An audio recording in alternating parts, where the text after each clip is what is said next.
I am Anil Kumar. Welcome to my series on statistics. We'll discuss frequency distribution and histogram in this particular video. As you know, histogram is an excellent way of showing frequency distribution. In case you want to learn from me, you can always send an email on the address given here. Also, check my website for new videos. Now, when we say histogram, what do we mean? We mean a graph where you see bars which are connected with one another without any gap. And there are a few very important things to understand in these bars, and that is that we can have different class width.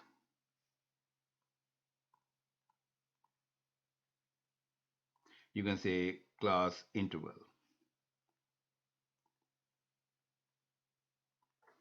Now, since these are all like connected, there are no gaps, right?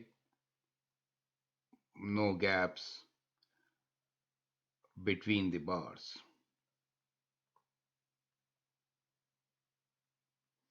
Now, that really means what? That means we try to convert the data into a continuous data.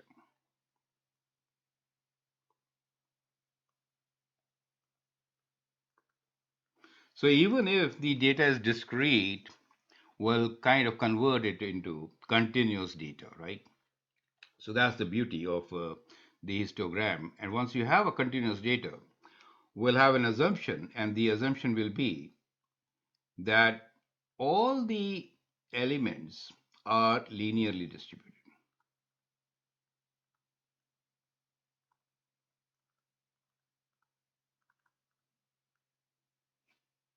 With that means with equal probability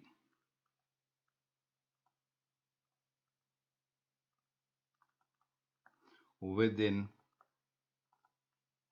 a class, right? So that is going to be our assumption.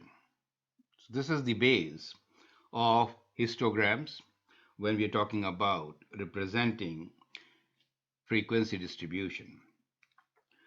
Now the area of this bar represents the frequency itself. So remember this, that this area represents frequency. I should say is proportional to frequency.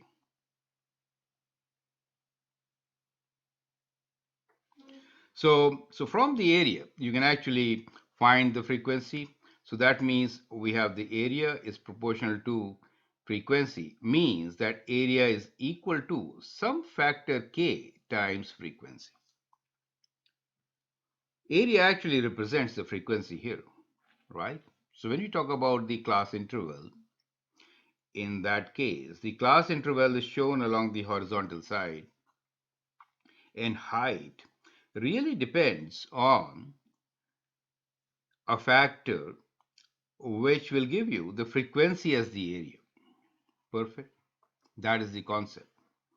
So if you multiply the height with width, then we get the frequency. And therefore, the height itself is termed as frequency density.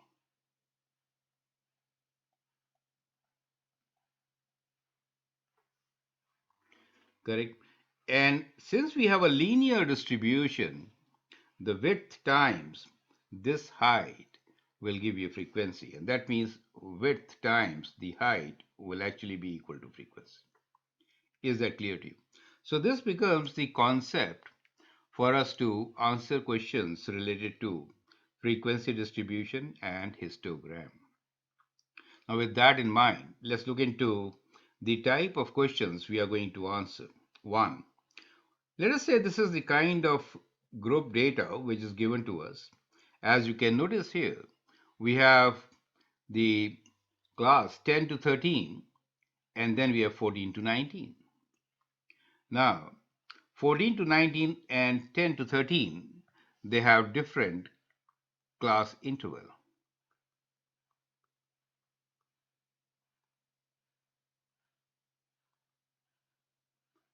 So clearly, we can see that the width for these two bars is going to be different, right?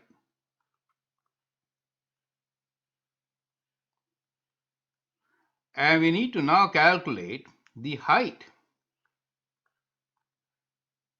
So that is the calculation which we have to do to make a histogram. And that leads to all these questions which I have marked here. We'll try to understand each one of them one by one. The first, of course, is the class boundary. Now, when I say that the class is 10 to 13 and then 14 to 19, so that means what are we doing here? We are having a gap between 13 and 14. It is not continuous. So, how do we make this continuous? This is the first question. We make it continuous by actually considering the interval from 9.5 to 13.5. You see that? And the next one will be from 13.5 to, instead of 19, we'll consider 19.5. So all the data elements which are greater than 13.5 and less than 19.5 will actually fall into this category.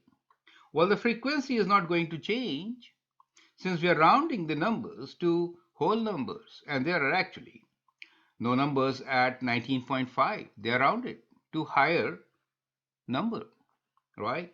So therefore, the frequency will remain same, and this helps us to make the graph histogram a continuous bars. You get the concept. And therefore, we have this particular question, which is what is actually the class boundary? So the class boundary is not 10 to 13. It is 9.5 to 13.5. Is that concept clear to you? Correct? So that becomes the first thing to learn. Now, second, what is frequency density? So clearly, frequency density is kind of height in this particular case, right? So how do we find the frequency density? So you can say that the frequency density, which let's write here, what is frequency density? Frequency density is what? Frequency density is how compactly the number of data elements are within the interval. So frequency density is the frequency over the class interval. That is what the frequency density is. So if I have to calculate the frequency density of the first bar here, where the class interval is from 9.5 to 13.5, so the interval here is actually 10, 11, 12, 13, 4. Or you could do 13.5 minus 9.5, which is 4. So the frequency density is 2 here, 8 divided by 4, which gives you 2. So for the first bar, in this particular case, the frequency density will be 2. You get the idea. So that is how you calculate the frequency density. Now from the frequency density calculation, you see, we also get the width. So there are two calculations to be performed, frequency density and the width. Width, once you actually get the histogram. As I said, frequency density is proportional to the height, correct? So they are all related terms. So all three of them are related. And when you multiply the height with width, you actually get the area. And that represents the frequency, correct? So that is how it all works. So that really means that if I am given information of one class interval and the other class interval, and if I have a scale diagram for a histogram with known features or parameters of one class interval, we could find all others using the same scale. So we have the same scale, right? That really means that if I say that the height of the first bar is h1 and the width of the first bar is w1, find the height and width of the second bar. That is the type of question which we are going to look into. We can actually find it with the ratios. So they are proportional. The heights are proportional to frequency densities and widths are proportional to class intervals. So that is how we are going to use these relations to create our histograms. Is that clear to you? Let's begin with simple examples. So here is the very first example. Now in the first example, what have I done? I've kept same class interval to make it simple. So the question here is, the variable x is measured to the nearest whole number. 80 observations were taken and recorded into the table below. So from 10 to 13, we have 8, 14 to 17, we have 12, 18 to 21, 32, 22 to 25, 24, and from 26 to 29, there are 4. We need to write down the class boundary for 18 to 21 class. For this highlighted class, we have to write down the class boundary, right? And B is, a histogram was drawn and a bar representing 1821 class had width of 4 centimeter and height of 8 centimeter. For the bar representing the class 22 to 25, which is the next class here, find the width and the height. So that is the question for you. So first one is to write the boundary for 18 to 21. So when I say 18 to 21, it really means what? This is what we're writing. So the variable x is actually greater than equal to 17.5 and is less than 21.5. That is what it means. And clearly, therefore, the class boundary is 17.5 to 21.5. Is that clear to you? Correct? And you can see from here that the class interval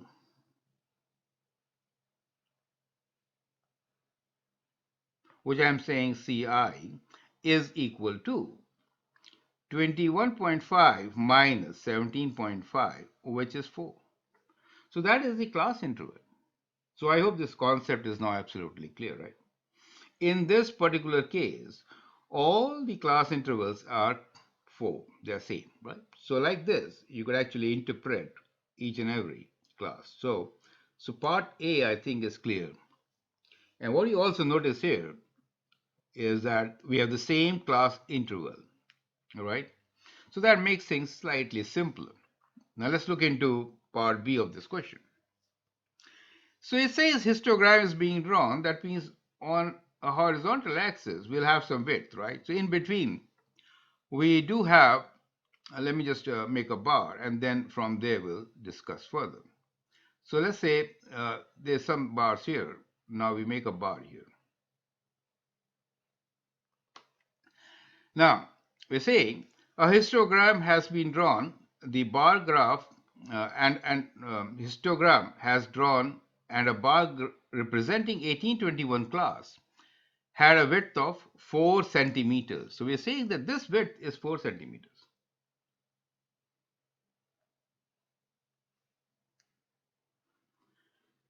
And height of 8 centimeters. And this height is 8 centimeters. All this is in centimeters. This is what we are saying. Now, we need to represent the next bar, correct? Since it is a histogram. What should be the width and height of this next one? That is what we're trying to figure out. Since the class intervals are same, we know that for the next one, the width is going to be same, correct? So that becomes the width, again 4 centimeters. Is that clear to you? Since we have the same Ci1 equals to Ci2, the class intervals are same. And therefore, we have the same width. It makes things simpler, right? Now, we also know that this really represents what? It represents the number of items, which is 32. So 8 times 4 is 32. The next one here is 24. So we have to represent 24. So what times 4 is 24? It is 6. And therefore, the height in this case will be, let us say, 6. And we get to the conclusion that this height should be equal to 6.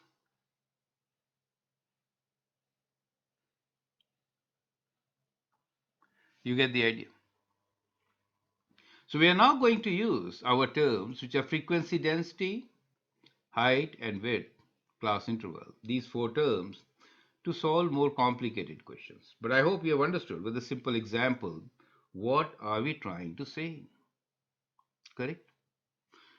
Now, let's look into this solution more systematically. But before that, let me also give you a second example. The second example is with different class intervals. We'll look into this later, but first, let's review the answer of the very first question. So in the first example, we have the same class intervals.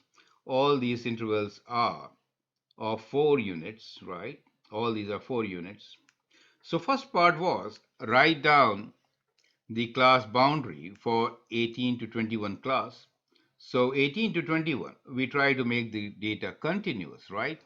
So it is actually 17.5 to 21.5. So it really means that the x values are greater than equal to the lower portion, which is 17.5, and less than 21.5. And that is how we make the information given to us as continuous. Is that clear to you? Now, part B is a histogram was drawn and a bar representing 28 to 18 to 21 class had width of 4 centimeters and height of 8 centimeters. For the bar representing the class 22 to 25, find the width and the height. That is the kind of question we are looking for. So what we notice here is that the class interval is 4. We're looking into the one which is given to us, 18 to 21, and the frequency is 32. Therefore, the frequency density is 32 divided by 4 or 8. So that becomes the frequency density. Now, frequency density is proportional to height. In this case, we are given that the height is 8 and therefore the scale factor is 1. You get the idea, right? Now, let's see what is given to us for the second interval. For the second interval, we are given class interval of 4, frequency of 24, and therefore the frequency density is 6. Now we can clearly see that they will have different heights and the ratio is 8 to 6. Correct? As far as the class intervals are concerned, the class intervals for both are, in this particular case, 4. You can see the class intervals are equal, right? So they are both are 4. So the widths will be exactly same since the class intervals are same. So the ratio of the class intervals is proportional to the ratio of the widths. Since we are given that both are 4, we are also given that the scale diagram, we have 4 here as the class interval. Substituting 4, we get the value of the width for the second one also as 4. Now looking into the height, we have seen the height is proportional to the frequency density. The frequency density of the interval, which is 18 to 21, is 8, and that of 22 to 25 is 6. We are given the height of the first one as 8, so therefore the height of the second one should be 6. Correct? And so we get our frequency density diagram. So let me just sketch it here, right? So let's say we begin from here somewhere, and we have some information here. Here we make the first bar for representing 18 to 21. Let me make a slightly bigger one here like this. Correct. So that is our first one. So in this case, we are saying that the height is 8 and this width is 4. Now the second one will have a height which is 6 and exactly same width of 4. So this will be 6 and 4. Correct? So that is how we are going to make our histogram. Is that clear to you? Perfect. And the intervals will be now not written as 18 and 21, but 17.5 and 21.5. You get the idea. So that is how we are going to represent the histogram. And you can see that 8 times 4 is actually equals to 32 and 6 times 4 is equals to 24, and they are proportional to the frequencies for each interval given to us. Clear? Now, that was simple.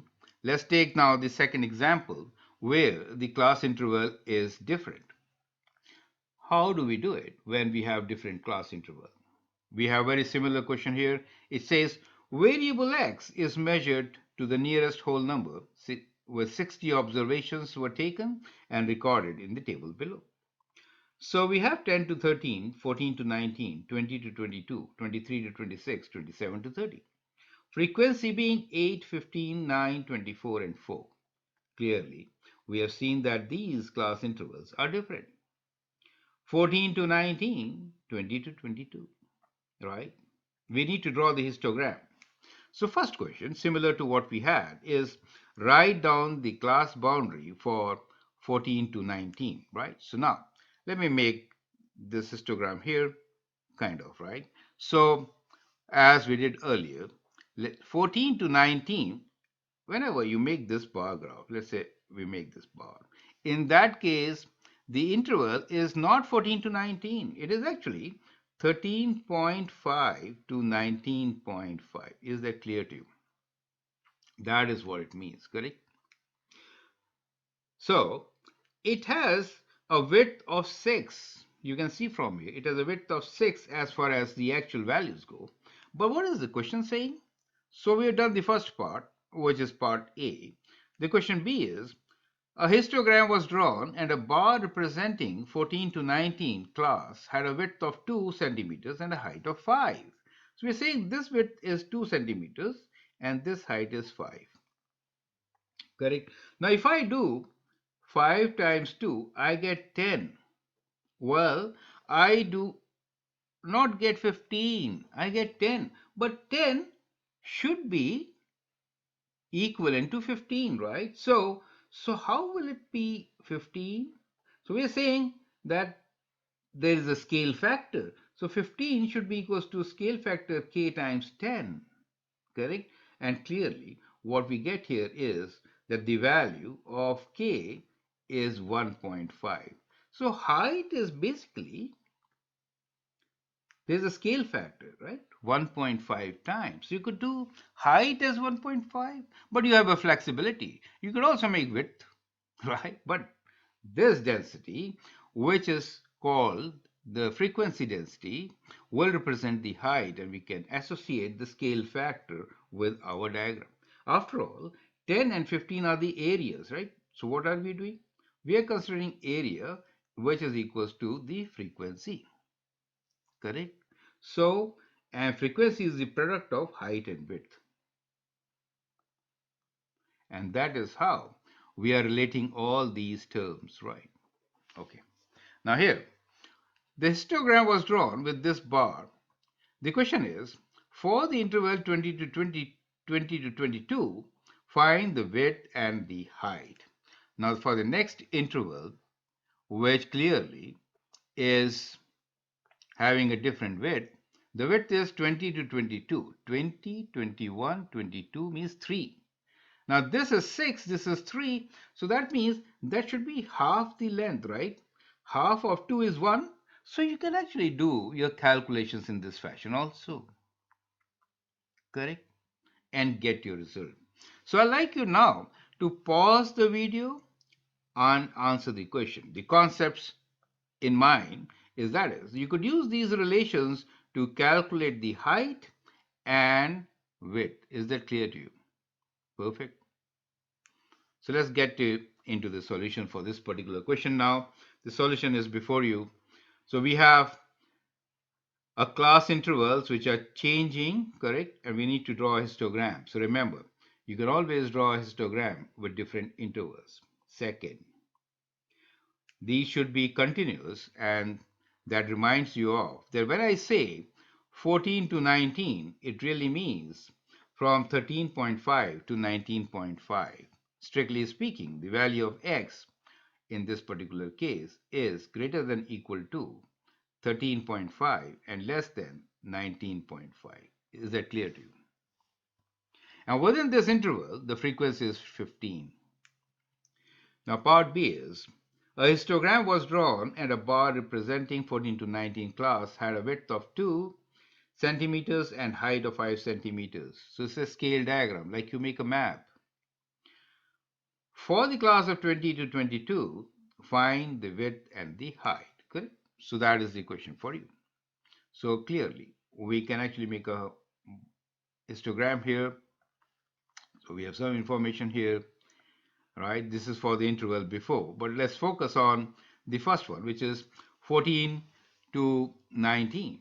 And based on this, we have a width of 2 centimeters and height of 5. So let's say this is the height of 5 and that is the width of 2. So we make this histogram. So this is the width of 2 and this is the height of 5. As you know, the intervals here are, this is 13.5, right, representing the lower limit, and that one is 19.5, right. Now for the next one, which is 20 to 22, the interval is actually from 19.5 to 22.5, right? So this is 19.5 to 22.5, correct? Well, we need to find the width. Now, if you compare the class intervals, you see it is half of it, right? But we'll go with the formula so that it could be applied to any question. So let's try to analyze. The class interval for the first one is 6, right? Between 14 to 19. 14, 15, 16, 17, 18, 19, right? 6. So you could do difference of these two, 13.5 and 19.5 to get class interval. The frequency is 15, and therefore the frequency density is 15 divided by 6, which is 2.5. Now let's see the class interval for the second one. The class interval for the second one here is 20 to 22. So the interval is 3. The frequency is 9, and so the frequency density is 9 divided by 3, which is 3. So we have half, right, the frequency density. To find the width of the second graph, it is to be proportional, right? So we'll compare the class intervals. So W1 over W2 is same as class interval of 1 over class interval of 2. So we put the value. 6 over 3 is 2 over W2. So clearly W2 is equal to 1. And therefore, we'll get here a width of just 1 unit, half of the previous one. So we get this width of 1. Do you see that? So this width will be 1. We have found the width. Now to find the height, we'll compare the frequency densities. Now frequency density of one is 2.5 and for the other is 3.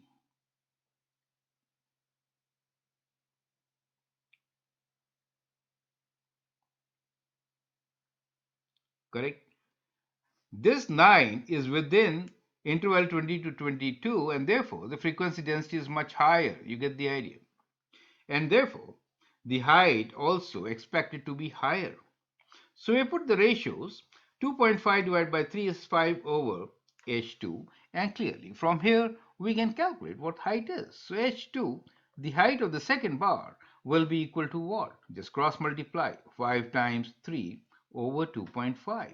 That is 2 times 3, and that is equal to 6. So we do get the height, which is 1 unit more than the first one. You get the idea. And so that is how we get our bar graph. The outer class interval limit is 22.5. You see, that is how you can actually continue with your histogram.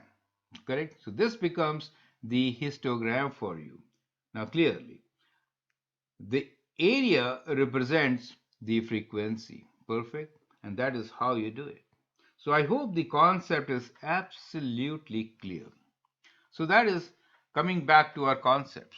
with the help of these, you can say the formulas, they're basically ratios, you can actually relate the two bars and sketch the whole histogram, and that's the exercise. So now, I would like you to take this as an example, sketch the histogram with the given parameters which we discussed just now in example 2, right?